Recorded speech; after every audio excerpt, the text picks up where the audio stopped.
Puji Tuhan, saudara kekasih dalam Tuhan, selamat pagi semuanya saudaraku. Tema kita hari ini, saudara, hidup hanya untuk kepentingannya. Hidup hanya untuk kepentingannya, saudara. Tidak sedikit orang Kristen yang kalau jujur mata hatinya tertutup terhadap kepentingan Tuhan atau kepentingan Kristus, saudara. Mereka tidak sadar kalau kita ini adalah umat tebusan yang berhutang nyawa atau berhutang kehidupan kepada Dia yang telah mati di kayu salib. Yang mestinya, saudaraku, tidak boleh kita berkegiatan atau melakukan segala sesuatu, baik itu makan, minum, saudara, jika hal itu bukan untuk kepentingannya. Mengapa hal ini saya kemukakan? Karena ini sangat penting. Karena sangat penting, saudara. Sebab pada umumnya banyak orang Kristen tidak menyadari dia sebagai umat tebusan. Dia tidak menyadari bahwa dia berhutang nyawa, berhutang kehidupan, berhutang darah kepada Tuhan kita Yesus Kristus yang telah mati di kayu salib, saudara. Mereka sengaja tidak mau mengerti prinsip yang terdapat di dalam 2 Korintus 5 ayat 14 dan 15 serta Filipi 1 ayat 21. Mari saudara kita uraikan 2 Korintus 5 ayat 14 sampai ayat yang ke-15.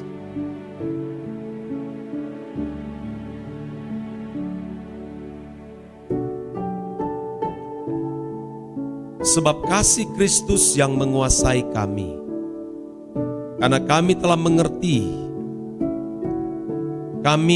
mengerti bahwa jika satu orang sudah mati untuk semua orang, maka mereka semua sudah mati. Saya ulangi kalimat ini. Bahwa jika satu orang sudah mati untuk semua orang, maka mereka semua sudah mati. Dan Kristus telah mati untuk semua orang. Jadi bukan sebagian orang, bukan hanya dikhususkan kepada orang Kristen yang beragama Kristen, tapi semua orang. Supaya mereka yang hidup tidak lagi hidup untuk dirinya sendiri, tetapi untuk Dia yang telah mati dan telah dibangkitkan untuk mereka, saudara. Sangat menarik ya saudaraku, firman Tuhan ini. Dan Kristus telah mati untuk semua orang supaya mereka yang hidup tidak lagi hidup untuk dirinya sendiri, tetapi untuk Dia yang telah mati dan telah dibangkitkan untuk mereka. Sedangkan Filipi 1 ayat 21 juga berkata demikian, saudara. Filipi 1 ayat yang ke-21 dikatakan, karena bagiku hidup adalah Kristus dan mati adalah keuntungan, saudara. Ayat 22, tetapi jika aku harus hidup di dunia ini, itu berarti bagiku bekerja memberi buah. Jadi kalau aku hidup berarti aku harus bekerja memberi buah. Jadi tidak ada bagian yang kita lakukan di luar kepentingannya, saudara. Kita bernapas pun juga untuk kepentingan Dia. Jadi karena kita ini adalah umat tebusan, mestinya kita harus mengabdi sepenuhnya bagi Dia. Dan tidak ada bagian lagi yang kita lakukan untuk diri kita sendiri, tapi semua untuk kepentingan Tuhan. Pernahkah saudara menyadari akan hal ini? Karena kemiskinan rohani, kemiskinan akan kebenaran Injil yang murni, maka tidak heran banyak orang Kristen hidup dengan kepentingan dirinya sendiri. Dari sejak dia bangun pagi sampai dia istirahat malam, semua yang diselenggarakan itu sebagian besar hanya untuk kepentingan dirinya sendiri, bukan untuk kepentingan Tuhan.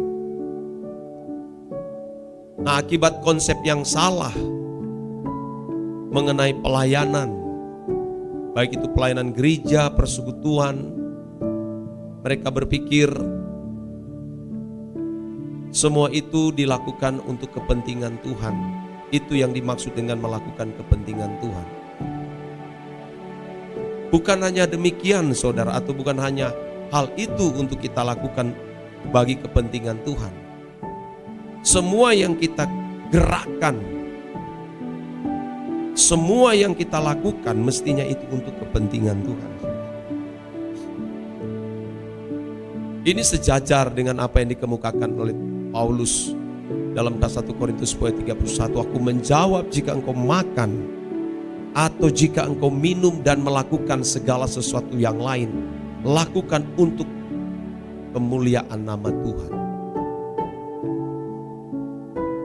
Jadi semua yang kita lakukan ini pelayanan bagi Tuhan. Saudara di kantor, saudara di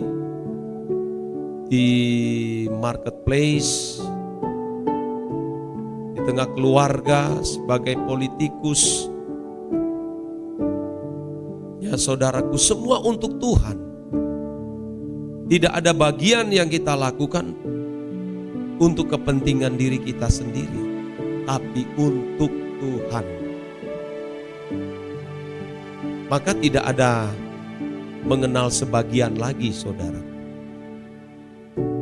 Seluruh milik Tuhan, uangmu, saudaraku, nafasmu, tenagamu, potensimu, pengetahuan yang kau miliki, itu semua milik Tuhan dan untuk Dia. Karena semua berasal dari Tuhan loh. Dari Dia, bagi Dia, untuk Dia, saudara. Jadi semua berorientasi bagi Tuhan. Percakapan kita ini juga pun untuk Tuhan, saudara. Makanya kita harus memiliki percakapan-percakapan yang kudus. Apalagi kita ini dijadikan Tuhan sebagai bait Allah, bait Roh Kudus. Jangan sembarangan hidup lagi, saudara. Kita berutang nyawa, berutang kehidupan. Hidup untuk kepentingan Kristus atau hidup untuk kepentingan Tuhan artinya, saudaraku, bahwa hidup kita ini harus memberitakan karya salib yang dikerjakan Bapa melalui Putra Tunggalnya. Jadi sebenarnya hidup kita ini harus menjadi saksi Tuhan. Menjadi saksi Tuhan bukan nanti jadi pendeta atau memiliki gelar kesarjanaan teologi baru menjadi saksi Tuhan. Tapi siapapun kita, saudara, entah saudara ibu rumah tangga, saudara petani, nelayan, semua kita harus menjadi saksi. Orang harus melihat ada kehidupan Kristus di dalam hidup kita masing-masing, saudara. Sehingga dimanapun kita berada, kita menjadi saksi. Membawa berita Injil, membawa berita kerajaan Allah, memberitakan kematian Kristus atau karya salib yang pernah dikerjakan oleh Bapa melalui Putra Tunggal 2000 tahun yang lalu. Ini yang mestinya harus kita beritakan. Jadi tidak ada bagian lagi untuk kepentingan kita. Hidup untuk pelebaran kerajaan Allah demi menyelamatkan jiwa-jiwa saudara. Oleh sebab itu kita harus menang terhadap diri kita sendiri dulu, saudara. Kita harus menyadari apa yang kita lakukan untuk siapa itu. Apakah untuk kepentingan kita atau untuk kepentingan Tuhan. Jadi tidak boleh dipisah-pisahkan. Oh, ini untuk Tuhan, lalu ini untuk keluarga, kalau ini untuk anak. Tak boleh pisahkan begitu. Semua untuk Tuhan. Semua untuk Tuhan. Bukan berarti saya mengajak saudara bawa yang kamu miliki itu bawa ke gereja. Enggak. Semua yang kita lakukan bagi orang lain, saudaraku, itu karena untuk Tuhan. Seperti yang dikatakan oleh Tuhan Yesus kan, pada waktu aku lapar, ada yang tidak memberi dia makan. Tapi ada pada waktu dia lapar, mereka membawakan dia makanan. Jadi semua itu harus dilakukan sesuai dengan pikiran dan perasaan Allah. Semua untuk Tuhan, saudara. Tapi banyak orang terjebak. Ya, terjebak. Nah, untuk melakukan kepentingan bagi Tuhan, seseorang harus menyangkal diri. Seperti yang dikatakan oleh Tuhan Yesus dalam Matius 16:24-25. Setiap orang yang mau mengikut aku, ia harus menyangkal dirinya, memikul salibnya dan mengikut aku. Karena barang siapa mau menyelamatkan nyawanya, ia akan kehilangan nyawanya. Tapi barang siapa kehilangan nyawanya karena aku, ia akan memperolehnya kembali, saudara. Jadi kalau seseorang bersedia hidup untuk kepentingannya, kepentingan Kristus, dia harus rela kehilangan nyawa. Rela tidak memiliki apapun dan siapapun. Ini baru disebut dengan mengabdikan diri sepenuhnya kepada Tuhan sebagai umat tebusan. Kalau kita menebus barang di Pegadaian, saudaraku, ini sepenuhnya menjadi hak milik kita. Dan barang yang ditebus itu harus memberi keuntungan. Nah, demikian pula kita sebagai umat tebusan, mestinya kita harus memberi keuntungan kepada Tuhan. Bukan kita meraih keuntungan dari Tuhan. Jangan dibolak-balik, saudara. Saudara mengikut Tuhan Yesus, apa motivasimu? Apakah hanya supaya mendapatkan keuntungan dari Tuhan? Atau saudara mau mengabdikan diri kepada Dia? Nah, kita sendiri yang tahu, saudara. Dan sebagian besar banyak orang Kristen begitu. Yang dikenal dengan asas manfaat, bukan asas devosi. Seperti bangsa Israel yang mengikut Tuhan Yesus pada zaman itu. Karena ada asas manfaat, bukan mau mengabdikan diri, tapi mau memanfaatkan Tuhan Yesus. Karena melihat bagaimana Tuhan Yesus melakukan banyak mujizat, bisa memberi makan 5.000 orang. Sehingga mereka berbondong-bondong mengikut Yesus. Ketika ditawarkan untuk mengabdikan diri sepenuhnya kepada Dia, menyangkal diri dan mengikutnya, akhirnya mereka meninggalkan Dia. Kita tidak boleh menjadi orang Kristen yang oportunis, saudaraku, ya. Kita harus tahu menempatkan diri kita di hadapan Tuhan. Siapa diri kita ini? Kita berutang nyawa, berutang kehidupan kepada Dia.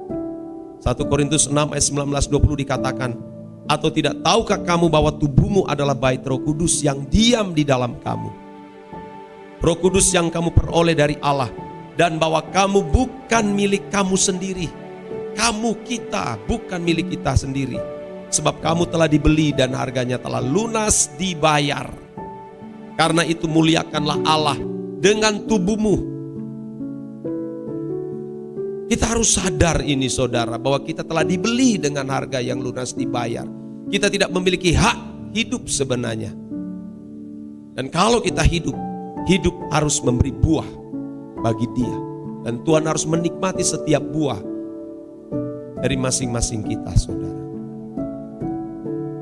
Sehingga kita bisa berkata, bagiku hidup adalah Kristus dan mati adalah keuntungan. Amin.